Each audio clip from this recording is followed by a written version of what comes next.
Pagpalang araw po sa ating lahat. Salamat po sa Panginoon sa patuloy niya pong kahabagan sa ating mga buhay at nagpapatuloy pa rin po tayo sa pag-aaral po ng kaniyang mga salita sa bawat araw po na niloloob ng Panginoon na tayo ay mabuhay pa. Amen. Tayo po ay manalangin. Ama, maraming maraming salamat po sa patuloy mo pong pagkilos sa aming mga buhay. Patawarin mo po kami, Panginoon, saan mang aming mga pagkukulang, mga pagkakasala laban po sa iyo. Patawarin mo po kami, Panginoon. Pakalinisin mo po ang bawat isa sa amin. At nawa po, Panginoon, sa bawat araw po ng aming buhay, talagang maintindihan po namin, Panginoon, na kailangan ka po namin. Sa bawat minuto po ng buhay na ito, na pahiram mo po, kailangan ka namin, Panginoon. Salamat po sa iyong pagpapatawad sa aming mga naisip, mga nasabi at nagawa. At salamat po aming Panginoon sa patuloy mo pong pagbibigay sa amin ng kaunawaan at karunungan upang maintindihan po namin itong Leviticus 23 na siya po naming mapapag-aralan sa umaga pong ito. Ang kahabagan at biyaya mo po ang sumaaming lahat. Salamat din po sa maayos na internet connection, maging ng mga nakadata, maging ang power supply po sa kanikanya naming tahanan. Salamat po. Kontrolado mo po ang lahat ng ito, maging yung lahat po ng makakapanood ng live na ito. Salamat po aming Panginoon sa patuloy pagkilos mo po sa kanilang mga buhay. Purihin ka po aming Panginoon sa pangalan ni Jesus. Amen. Amen. Dito na po tayo sa Leviticus chapter 23 po. Ito po ay ang pamagat nga po is the Lord's appointed times.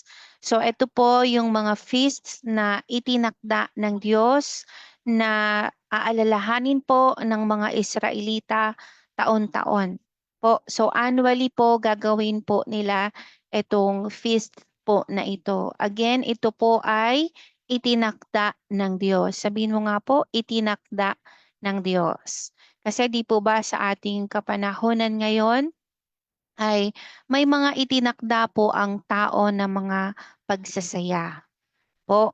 Mga itinakda ng tao na madalas ay hindi naman galing talaga sa Panginoon.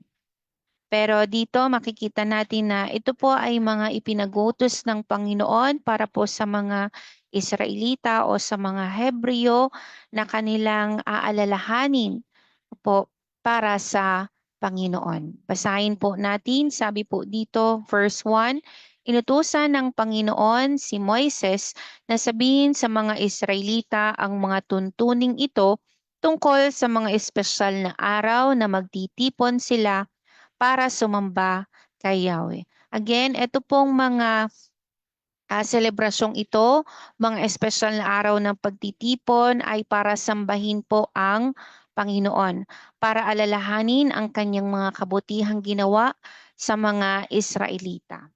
Po. So these are appointed times po by our Lord. Po. And ito po ay prinoklama din ng ating Panginoon as a sacred assembly or holy po, banal na pagtitipon po, at ini-require po ito ng ating Panginoon sa mga Israelita. Po, that they should observe this faithfully throughout the year. Una nga po na dapat po nilang alalahanin ay ito pong tinatawag na Sabbath or araw ng pamamahinga. Sabi nga po dito, 6 na araw kayong magtatrabaho, ngunit sa ikapitong araw kayo'y magpapahinga. Iyon ay araw ng banal na pagtitipon. Huwag magtatrabaho ang sino man sa inyo, saan man kayo naroroon. Iyon ay araw ng pamamahinga para kay Yahweh. So ito po yung Sabbath po, it is from the Hebrew word meaning to rest or to cease from labor. So yung Sabbath po ay inaalala po nito yung araw po ng ikapitong araw na nagpahinga po ang ating Panginoon mula po sa pagkakalikha po sa mundo. As well as ilaalala din dito yung deliverance na ginawa po ng Panginoon para mailigtas po ang mga Israelita from slavery in Egypt for 400 years kung di po ako nagkakamali po. So, ang pangalawa pong pista na dapat pong alalahanin ng mga Israelita ay yung Passover and unleavened bread. Basahin po natin, sabi po dito, ito ang mga pistang itinakda ko. Ang pista ng Paskwa na gaganapin sa gabi ng ika-14 na araw ng unang buwan. So pag sinabing Paskwa, yun po sa English yung Passover po. So sabi dito, kinabukasan ay pista ng tinapay na walang pampaalsa. 7 araw kayong kakain ng tinapay na walang pampaalsa. So ibig sabihin, kapag pinagdiwang po nila yung pista ng Paskwa, ay kinabukasan din. So after that day ng pista ng Paskwa, isa-celebrate naman yung pista ng tinapay na walang pampaalsa or unleavened bread. 7 araw kayong kakain ng tinapay na walang pampaalsa. Sa unang araw, magkakaroon kayo ng banal na pagtitipon. Huwag kayong magtatrabaho. 7 araw kayong mag-aalay kay Yahweh ng handog na susunugin. Sa ika-7 araw, muli kayong magkakaroon ng banal na pagtitipon. Huwag kayong magtatrabaho. So yung Passover nga po, yung Hebrew word po nito ay ibig sabihin po ay to leave or spare by passing over. So kung maaalala po natin yung naganap po sa Exodus chapter 12, no po, na yung bawat pamilya ng mga Israelita ay pipili ng isang tupa o batang kambing para sa kanila. And then magsasalo-salo po sila doon, no po? And then dun sa pagsasalo-salo nila na yon ay gagawin po nila iyon, yun po yung ginawa po nila sa pista ng Paskwa. At di po nga ba, kung maalala po natin, dito din yung paglalagay po nila ng dugo. Doon po sa kanilang pagsasalu-saluhan, di po ba? Yung kinatay po na hayop, no po? Yun din po sila kukuha ng dugo na ipinahid po nila sa kanilang mga hamba ng kanilang mga pintuan. Kasi kapag walang bahid ng dugo, yung hamba ng kanilang pintuan, ibig sabihin, yung lahat ng panganay na nandun, mapatao man ito o hayop ay mamamatay. Po. So dugo yung nagsilbing palatandaan ng mga bahay ng mga Israelita. Ibig sabihin, kapag may bahid ng dugo, no po, ibig sabihin, iyon ay dadaanan lang ng angel of death. Ibig sabihin, hindi mamamatay yung mga panganay na nandun sa bahay na iyon. Okay po. So kaya nga, ito po yung talagang greatest festival na inaalala po ng mga Israelita kasi dito talaga nila nakita yung kapangyarihan ng pagliligtas. Po, sabi mo nga pagliligtas ng Panginoon. Po, kasi talagang sa sarili nila hindi nila talaga kayang malabanan ang mga Ehipto. Po, mga Egyptian, di po nila kaya. Kaya talagang dito, talagang nakita nila yung pagliligtas and deliverance sa kanila ng ating Panginoon mula po sa pagpaparusa sa kanila ng mga taga-Ehipto. Po. At dito din nga po makikita natin sa Exodus chapter 12 yung pista ng tinapay na walang pampaalsa. Po, ito po yung 'di ba nagmadali ang mga Israelita. So sa kanilang pagmamadali, hindi na nila nalagyan ng pampaalsa. So whenever they eat the unleavened bread, maaalala nila yung kanilang pag-alis, paglabas doon sa Ehipto. Kaya ipagdiriwang din po nila ito. Sunod po na pista na ipagdiriwang ng mga Israelita is the Feast of First Fruits. Sabi dito, sinabi pa ni Yahweh kay Moises, sabihin mo rin sa mga Israelita na kapag naroon na sila sa lupaing ibibigay ko sa kanila, tuwing anihan ay magdadala sila sa saserdote ng isang bigkis ng una nilang ani. Ito'y iwawagayway niya sa harapan ni Yahweh upang kayo'y maging kalugod-lugod sa Kanya. Gagawin ito kinabukasan ng araw ng pamamahinga. So this act, yung pong feast of the first fruit, it symbolizes that the first and the best of everything belongs to God. Ano po? And that Israel would put the Lord first in every part of their lives.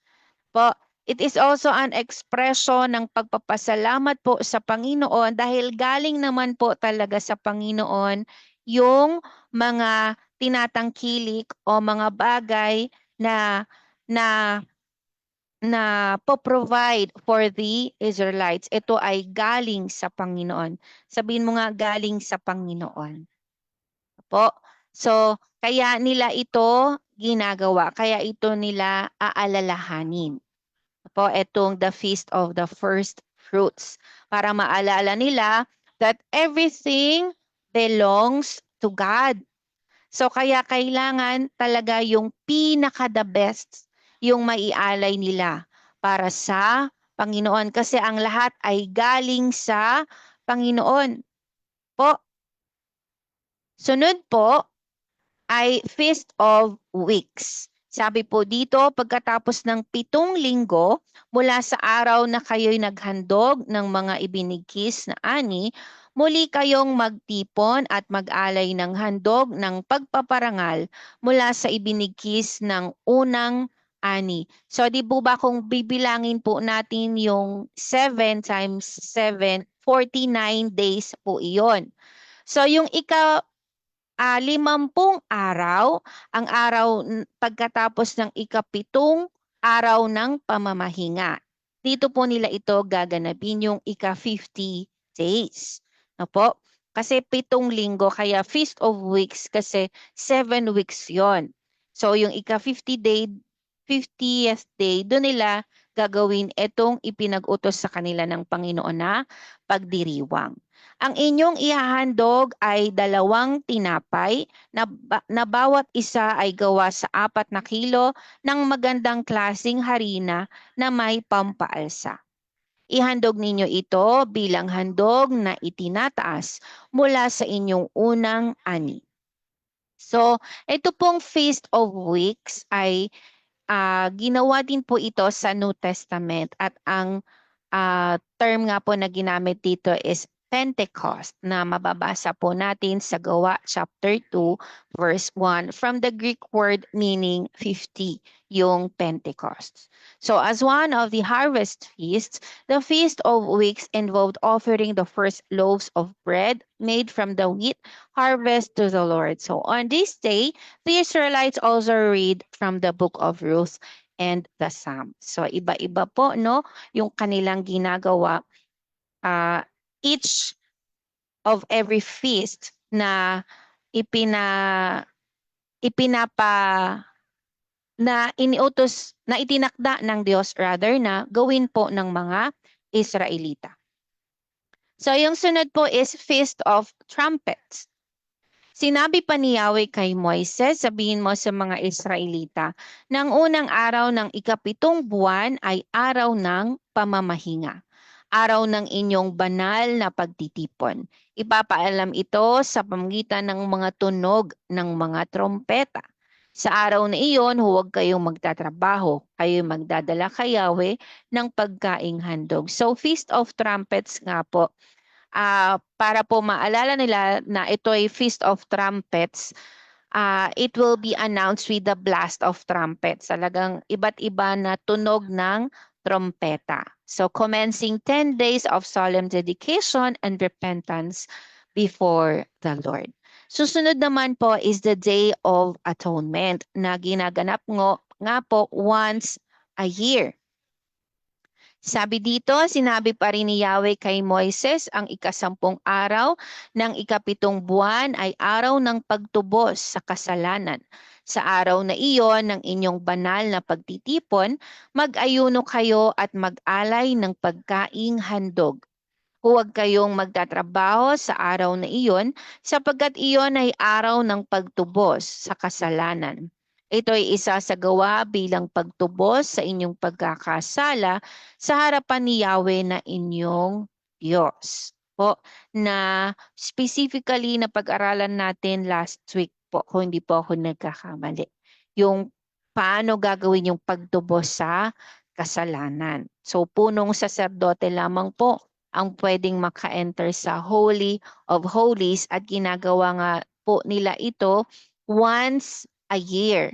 No po, yung para po matubos ang kasalanan ng mga saserdote, nung punong saserdote, maging ng kanilang pamilya, maging ng buong bayan. Ito po yung araw na iyon. Ang hindi mag-aayuno sa araw na iyon ay ititiwalag sa sambayanan ng Diyos. So pag sinabing ititiwalag, good as hindi ka Israelita. Ano po? Hindi ka nakasapi. Hindi ka na under ng protection ng Panginoon. Po ang ibig sabihin ng ititiwalag sa sambayanan ng Diyos, which is pinaka nakakatakot maging sa ating panahon ngayon na mangyari sa atin. Pupuksain ko sa harapan ng madla ang sino mang magtrabaho. Pero again, ito po ay ginawa na pong lahat ng ating Panginoon. Di po ba? Came not to abolish the law but to fulfill the law. Po, kaya nga po talagang kailangan po natin ng ating Panginoong si Jesus sa bawat araw po ng ating mga buhay. So ito pong mga pinag-aaralan po natin is again for the Israelites alone. Po. So pupuksain ko sa harapan ng madla ang sino mang magtrabaho. Kaya huwag kayong magtatrabaho sa araw na iyon.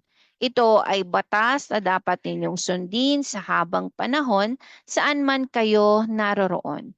Sa araw na iyon, kayo ay dapat magpahinga at huwag nga kayong magtatrabaho mula sa gabi ng ika-9 na araw hanggang sa kinabukasan ng hapon.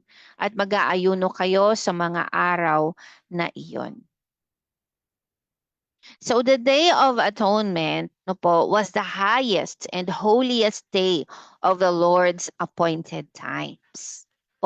So ito talaga yung pinaka-holiest kasi talagang ito po yung araw na wherein pwede na hindi tanggapin ng Panginoon yung kanilang offering. Ito yung araw na pwedeng pagpasok ng punong saserdote sa Holy of Holies na hindi siya karapat-dapat ay matimbuwang na lang siya o mamatay na lang siya agad-agad. Kaya talagang this was the most highest and holiest day na itinakda ng Panginoon para po sa mga Israelita. So this day called for solemn fasting, deep repentance, and sacrifice. So kasi ito'y once a year nga lang po. Once a year lang pwedeng makapasok yung high priest o pinakapunong saserdote sa Holy of Holies o doon sa kabanal-banalang room sa tabernakulo. So as a complete Sabbath, no work was done on the Day of Atonement. Ito po lang po talaga ang kanilang gagawin mag-ayuno. Susunod po is the Feast of Tabernacles. Ano pong ginagawa dito? Sinabi pa ni Yahweh kay Moises, sabihin mo rin ito sa mga Israelita. Mula sa ika-15 araw ng ika-7 buwan, magsisimula ang pista ng mga tolda. 7 araw ninyo itong ipagdiriwang. Sa unang araw, magkaroon kayo ng banal na pagtitipon at huwag kayong magtatrabaho. 7 araw kayong maghahandog kay Yahweh ng handog na pagkain. Sa ikawalong araw, muli kayong magtitipon upang sumamba at mag-alay ng pagkaing handog. Iyon ay banal na pagtitipon, kaya huwag kayong magtatrabaho. Ang pistang ito ay ipagdiriwang ninyo sa loob ng 7 araw tuwing ikapitong buwan taon-taon. Ito ay tuntuning susundin ninyo habang panahon. Sa buong panahon ng pistang ito, lahat ng Israelita ay sa tolda maninirahan upang malaman ng inyong mga anak na sa mga tolda tumira ang mga Israelita nang ilabas ko sila sa Ehipto. Ako si Yahweh, ang inyong Diyos.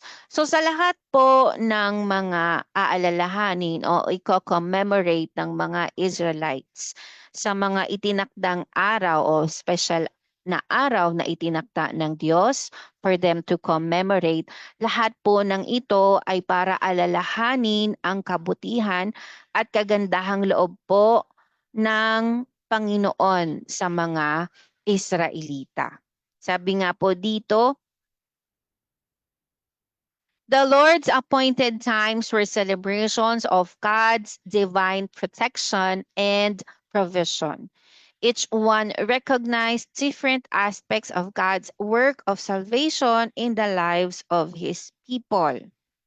Ultimately, these holy days, feasts, and festivals found their fulfillment in the life, ministry, death, and resurrection of the Messiah, Jesus Christ. Katulad po ng sinabi ko po kanina, Jesus came not to abolish the law but to fulfill the law. Po, ginampanan na po ng ating Panginoon ang lahat ng kautosang ito. Kaya hindi na po natin dapat ito gagawin pa literally. Po, literally hindi na natin ito kailangan pang gawin. No po? Dahil ginawa na po itong lahat ng ating Panginoong si Jesus. Sabi nga po dito, together, these observances prophetically convey o pinapahayag po yung mensahe no po, na ginawa po ng ating Panginoong si Jesus sa krus. Po, yung mabuting balita ng kaligtasan sa pamamagitan po ng pananampalataya sa ating Panginoong Hesus and the glorious promise of His second coming. At ito po yung ating pinakahihintay. Hinihintay niyo po ba yon, yung ikalawang pagbabalik ng ating Panginoon? Nawa ay hinihintay nga po natin yon. Po kasi yun talaga yung araw na wherein makakasama na natin ang ating Panginoon. Amen? Yun yung ating pinakamimithi sa buhay na ito. Kaya nga tayo lumalapit sa Panginoon, di po ba? Kaya tayo humihingi ng tawad sa Panginoon. Kaya tayo nagpapabago sa Panginoon. Kaya tayo nagsusumikap na magpatulong sa Panginoon na tuloy-tuloy po tayong makalapit sa Panginoon. No po? Para makapiling natin ang ating Panginoon. Di po ba? Kanina nga po ay nag-uusap po kami mag-ina si Jassy. Kasi palagi ko po siyang pinagbabasa po ng Bible. So sa pagbabasa niya po, sabi ko, anong natutunan mo? Sabi niya po, ang natutunan niya is hindi tayo taga rito.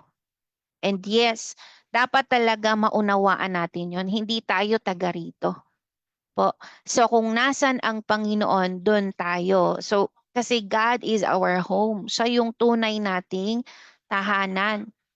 Kaya naman natin gusto na mapunta sa langit kasi nandun ang Diyos. Po. So kung saan nandun ang Diyos, doon din natin gusto mapunta. Kaya nga, hindi po tayo taga rito. Tayo yung mga manlalakbay lamang. Kaya nawa mas pinapahalagahan talaga natin yung ating relasyon sa ating Panginoon. More than our businesses, no po, our work, yung mga pag-aaral, relationship. Kasi ang talagang tatagos lang hanggang sa araw na makasama natin ang Panginoon ay yung relasyon ng magkakapatid sa Panginoon kasi hanggang langit na yon. Hanggang sa makapiling na natin ang Panginoon, magkakasama yung magkakapatid sa Panginoon. Kaya yun yung talagang dapat nating mas pinahalagahan, and pinakauna nga ay ang relasyon natin sa Panginoon. Amen? Sabi nga po dito sa John 3:16 to 17, sapagkat gayon na lamang ang pag-ibig ng Diyos. So pag sinabing gayon na lamang, hindi natin kayang sukatin yung pag-ibig ng Diyos sa sangkatauhan. Hindi ko kayang sukatin yung pag-ibig sa iyo ng Diyos. Hindi mo din kayang sukatin yung pag-ibig sa akin ng Diyos at sa lahat ng tao. Sabi mo nga lahat ng tao. Yes. Mahal ng Diyos ang lahat ng tao, kaya't ibinigay niya ang kanyang kaisa-isang anak upang ang sinuman, sabi mo nga sinuman, yes, sinumang sumampalataya sa kanya ay hindi mapahamak, kundi magkaroon ng buhay na walang hanggan. Isinugo ng Diyos ang kanyang anak, hindi upang hatulan ng parusa ang sanlibutan, kundi upang iligtas ito sa pamamagitan niya. Po kaya sino mang lalapit sa ating Panginoon, yan man ay nakagawa ng pinakamalupit na kasalanan na pwedeng magawa ng tao sa mundong ito. Sino mang lumapit sa Panginoon ay hindi niya po itataboy. No po? Mahal po ng Diyos ang lahat ng tao. Kaya habang buhay tayo dito sa lupa, ibig sabihin, binibigyan tayo ng Diyos ng pag-asa. Pero alalahanin natin na palagi itong may katapusan. No po? Yung binibigay ng Diyos na pagkakataon. Kasi habang buhay ka, yun yung pagkakataon ng Diyos na yun. Pero kapag kinuha ka na ng Panginoon, yun na yung pagharap natin sa Panginoon. Kaya napakahalaga nga po na araw-araw nananampalataya tayo sa ating Panginoong si Jesus. Kasi sabi dito sa verse 18, hindi hinahatulan ng parusa ang sumasampalataya sa anak. Ngunit, sabi nga, ngunit hinatulan na ang hindi sumasampalataya, sapagkat hindi siya sumampalataya sa kaisa-isang anak ng Diyos. No po? So talagang sino mang sumampalataya kay Jesus ay hindi mapapahamak, kundi magkakaroon siya ng buhay na walang hanggan kasi siya yung kaisa-isang anak ng Diyos. He fulfilled the law, kaya talagang kailangan natin si Jesus para hindi na natin i-undergo lahat ng mga kautusan na ipinagkaloob ng Panginoon. Kasi He went all through that. Ginawa na yun ng ating Panginoon para sa atin. He sacrificed once for all. Isang beses lang yun po. At para na yun sa kaligtasan ng lahat ng tao, kahit yung mga ipapanganak pa lamang. Opo. Kahit yung mga nasa sinapupunan pa lang ng kanilang mga nanay, meron silang napakalaking pag-asa dahil sa ating Panginoong Jesus. Ngunit, no po, kung hindi sila sasampalataya sa Panginoon, kay Jesus, sa nag-iisang bugtong na anak ng Diyos, ay meron silang kaparusahan. No po? Sapagkat hinatulan na ang hindi sumasampalataya. Kasi nga, walang ibang dapat gawin ang tao kundi sumampalataya kay Jesus. And even yung pagsampalataya sa Panginoon, no po? Even yung pagsampalataya sa Panginoon, ang Panginoon din ang tutulong nito sa atin. Kaya talagang sa lahat ng regalo na ito ng Diyos, wala talaga tayong ginawa. Kasi God made a way for all of this to happen para nakakilala tayo sa Panginoon dahil din sa Panginoon. Nakakagawa tayo ng mabuti dahil sa Panginoon. Nakakakilos tayo dahil sa Panginoon. Apo? Kaya nawa, itong mga itinakda ng Diyos para sa mga Israelita. Apo, ito'y magsilbing aral sa atin, sa ating panahon ngayon, para araw-araw nating alalahanin yung mga kabutihan ng Diyos na ginawa niya sa atin. na talagang tunay na tunay, kung hindi ito ginawa ng ating Panginoon, papunta tayo lahat sa kapahamakan. Pero dahil sa napakalawak, sabi nga, gayon na lamang po, hindi mo kayang sukatin talaga yung pag-ibig ng Diyos. So gayon na lamang pag-ibig ng Diyos sa iyo. Kaya kanya iniligtas. At kaya meron tayong magandang kinabukasan, magandang naghihintay sa atin po sa piling ng ating Panginoon once na sumampalataya tayo kay Jesus. Kaya again, patuloy tayong sumampalataya sa Panginoon. Araw-araw, pagtiwalaan natin ng Diyos.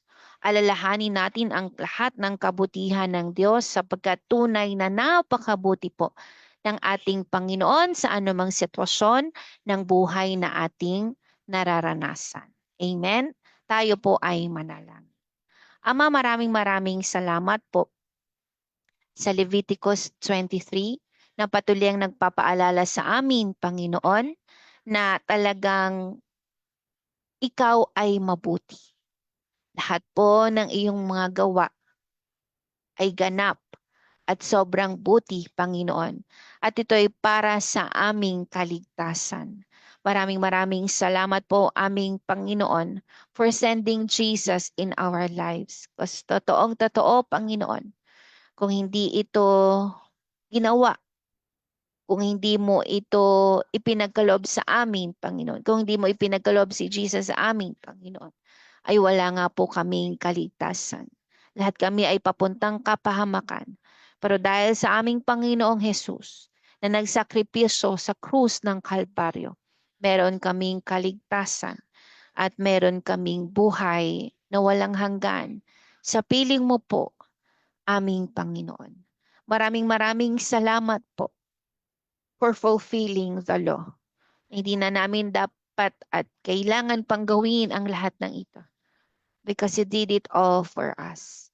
All for our sake. All because you loved us. And maraming maraming salamat. Nawa ay maipakita din namin how grateful we are with each and every day na ipinagkakalob mo sa amin, na pahiram mo sa amin, Panginoon. May we show how grateful we are to you, Father, for giving us this chance na makilala ka. This great privilege of knowing you, our Lord and Savior. Maraming maraming salamat po, aming Panginoon. Words will never be enough to express how grateful we are po sa lahat po ng mga kabutihan mo sa aming mga buhay. Purihin ka, Panginoon. Nawa ay talagang may offer namin na yung pinaka-the best po namin palagi para sa iyo sa bawat araw po na niloloob mo na kami ay mabuhay. Purihin ka po, aming Panginoon, sa lahat po ng mga nakasama po dito po sa live na ito.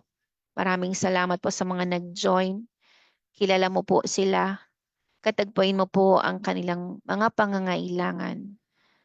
Salamat po, aming Panginoon. Purihin ka po, Ama, sa araw na ito. Sa pangalan ni Jesus. Amen. Amen. Papuri po at pagluwalhati sa ating Panginoon lamang.